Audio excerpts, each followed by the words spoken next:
تطعيمات الشهرين الإلزامية والزيادة أعراضها وإزاي تتعاملي معاها معي أنا هبة عادل.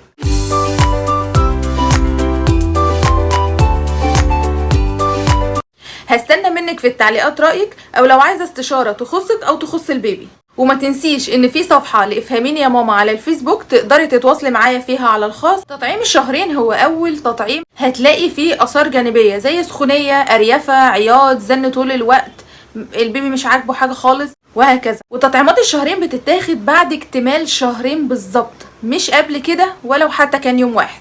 قبل ما البيبي ياخد اي تطعيم لازم تكوني مرضعه البيبي قبل التطعيم على الاقل بربع ساعه، علشان لمده نص ساعه بعد التطعيم هتبقي مش قادره انك ترضعي البيبي. ولان البيبي هيعيط من التطعيم، فعلشان تبقي ضامنه ان ده بيعيط بسبب وجع الحقنه مش بسبب الجوع. التطعيمات الالزاميه هي عباره عن نقط وحقنه او حقنتين على حسب الدولة اللي انت فيها. النقط بتبقى بتاعة شلل الاطفال وبتتاخد نقطتين في الفم، والحقنة الاولى عبارة عن تطعيم ضد الالتهاب الكبد الوبائي ب، وبتبقى حقنة في الفخذ. تاني حقنة بتبقى عبارة عن حقنة تطعيم الثلاثي البكتيري، وبتحمي من سعال الديكي، الدفتريا، وكمان من التيتانوس. يبقى دول كده التطعيمات الأساسية أو الإلزامية اللي هتلاقيها في معظم أماكن الصحة. ثانيا التطعيمات الزيادة اللي مش بتبقى موجودة في الصحة غالبا في معظم الدول العربية، وهي بتبقى عبارة: واحد، تطعيم الإنفلونزا البكتيرية. التطعيم ده عبارة عن حقنة وبيحمي من الإنفلونزا البكتيرية اللي بتسبب الالتهاب الرئوي والالتهاب السحائي. اتنين، تطعيم الروتا، هو عبارة عن نقط في الفم وبيحمي من النزلات المعوية الشديدة وخاصة عند حديث الولادة والرضع. 3، تطعيم المكورات الرئوية، وهو عبارة عن حقنة بتتاخد في الفخذ وبيحمي من بكتيريا المكورات الرئوية اللي بتسبب التهاب الأذن الوسطى. ثالثا، وهيبقى أعراض تطعيم الشهرين: أول حاجة هتقابليها طبعا السخونية أو ارتفاع درجة الحرارة، وطبيعي إن درجة الحرارة توصل لحد 39 درجة مش أكتر من كده.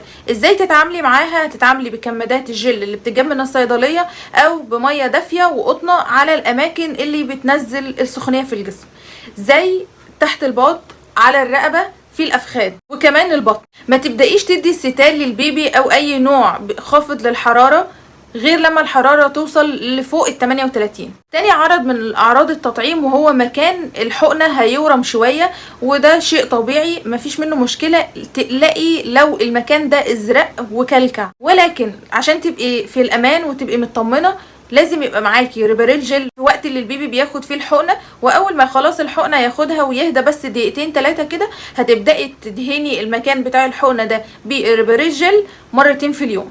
ثالث عرض وهو العياط والزن والأريافة وعدم النوم والخمول. هتلاقي حاجات كتير كده عكس بعضها بسبب ان رجل البيبي بتوجعه مكان الحقنة، وبالذات وقت ما بتغيري البامبرز علشان هتبقي بتحركي له رجله لفوق او لتحت، فده بيضايق البيبي. رابع عرض ان ممكن يحصل تشنج للبيبي، وده عدده قليل جدا اللي بيحصل للبيبيهات، وده بيبقى بسبب تطعيم السعال الديكي اللي موجود في حقنة الثلاثي البكتيري اللي حقنتها اجباري في الصحة. ولو حصل تشنج ده لطفلك لا قدر الله، لازم ترجعي للدكتور اللي متابعه معاه فورا، علشان ممكن يمنع التطعيم ده عنه في المرات الجايه، لان دي مش هتبقى اخر مره ياخدها. ولكن كل الاعراض دي طبيعيه وما تقلقيش منها، بالعكس دي علامه بتطمنك وبتعرفك ان التطعيمات اللي البيبي واخدها ليها مفعول، وان مناعه البيبي بتقاوم التطعيمات اللي هو واخدها دي. رابعا، ودي النقطه الاخيره، ايه الحاجات اللي لو حصلت على البيبي تقلقي منها ولازم تجري على الدكتور فورا؟ رقم 1، ان ارتفاع الحرارة بدرجة كبيرة جدا، لان هي توصل ل 39، وان الحرارة مش بتنزل مهما عملتي.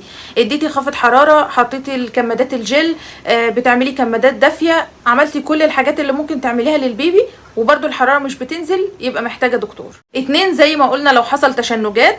3، لو مكان الورم اللي في الرجل مكان الحقنة فضل مدة أكبر من أسبوع. رقم 4، طفح جلدي هيكون في مكان الحقنة، وده دليل على إن البيبي عنده حساسية من المكونات التطعيم اللي أخدها. قبل ما البيبي ياخد أي تطعيم لازم تكوني مرضعة البيبي قبل التطعيم على الأقل ربع ساعة، علشان لمدة نص ساعة بعد التطعيم هتبقي مش قادرة إنك ترضعي البيبي.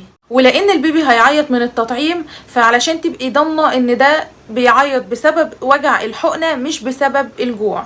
5، تأخير التطعيم. في امهات لاسباب قهريه، لاسباب سفر، لاسباب مرض البيبي ممكن تأجل التطعيم.